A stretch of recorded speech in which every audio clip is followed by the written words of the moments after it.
तो इस सब की शुरुआत होती है पीएम मोदी जी के लक्षद्वीप टूर से, जब 4 जनवरी को मोदी जी अपने 2 दिन के लक्षद्वीप टूर के फोटोज पोस्ट करते हैं।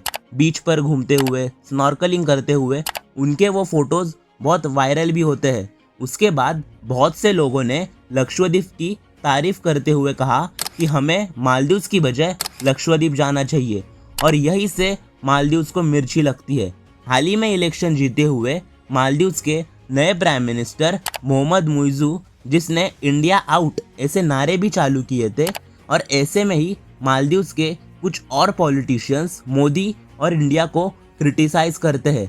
मालदीव्स की डिप्यूटी मिनिस्टर मरियम शिवना एक ट्वीट से मोदी को जोकर और इजराइल की कठपुतली ऐसा क्रिटिसाइज करती है, और कुछ पॉलिटिशियंस कहते हैं कि लक्षद्वीप मालदीव्स को मैच कर ही नहीं सकता, और फिर हमारे इंडिया के भी कुछ लोग ट्वीट्स का निषेध करना चालू करते हैं, और यही से शुरू होता है #बॉयकॉट मालदीव्स का ट्रेंड। इस बॉयकॉट को सपोर्ट करते हुए कुछ इंडियन सेलिब्रिटीज जैसे कि अक्षय कुमार, सचिन तेंदुलकर और सलमान खान कहते हैं कि हमें भी इंडिया के बीचेस और मालदीव्स की जगह लक्षद्वीप जैसी प्लेसेस को एक्सप्लोर करना चाहिए।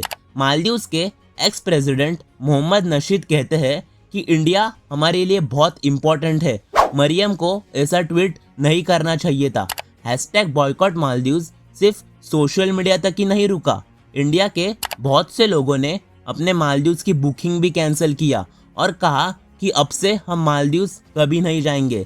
इज माई ट्रिप ये ट्रैवल एजेंसी ने अपना मालदीव्स को जाने वाली सारी फ्लाइट्स को कैंसिल कर दिया और लक्षद्वीप जाने के लिए न्यू स्पेशल पैकेजेस भी अनाउंस किए, और इस सब के चलते हुए मालदीव्स बैकफुट पर चला गया। सिर्फ टूरिज्म से ही नहीं, उन्हें नेशनल और डिप्लोमेटिकल लेवल पर भी बहुत नुकसान हुआ, और ऐसे में ही मालदीव्स के गवर्नमेंट ने मरियम शिवना, मलशा शरीफ और अब्दुल्ला महजूब इन तीनों मिनिस्टर को सस्पेंड कर दिया। इस पूरे कंट्रोवर्सी से मालदीव्स को कैसे नुकसान होगा ये थोड़ा डिटेल में समझते हैं। तो इस सब की शुरुआत होती है 1965 में, जब मालदीव्स को ब्रिटिशों से आज़ादी मिलती है। मालदीव तब सिर्फ एक फिशिंग के लिए जाना जाता था। तब उधर ना तो कोई एयरपोर्ट था और ना ही कुछ टूरिज्म फैसिलिटी। सबको लगता था कि ये आइलैंड पर टूरिज्म कभी पॉसिबल ही नहीं हो सकता। स्टार्टिंग में जब टूरिस्ट यहाँ पर आने लगे तो उन्हें सोप, टॉवेल, कोलगेट ये सब अपने साथ ही कैरी करना पड़ता था, क्योंकि मालदीव में ये सब के लिए स्टोर्स भी नहीं थे।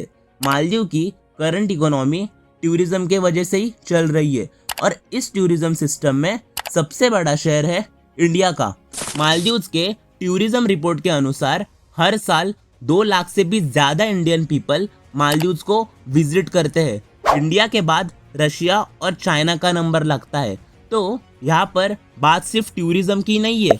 इंडिया ने मालदीव्स के साथ 8 इंफ्रास्ट्रक्चर प्रोजेक्ट्स खड़ा करने का डिसीजन लिया है।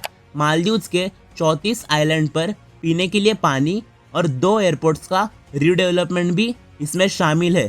स्टेट बैंक ऑफ इंडिया 1974 से मालदीव्स के छोटे छोटे बिजनेस और रिसोर्ट को लोन दे रही है। बाकी अब मालदीव्स कितना भी डैमेज कंट्रोल कर ले, इस बॉयकॉट से मालदीव्स के इकोनॉमी को बहुत नुकसान होने वाला है। तो यही थी आज की वीडियो।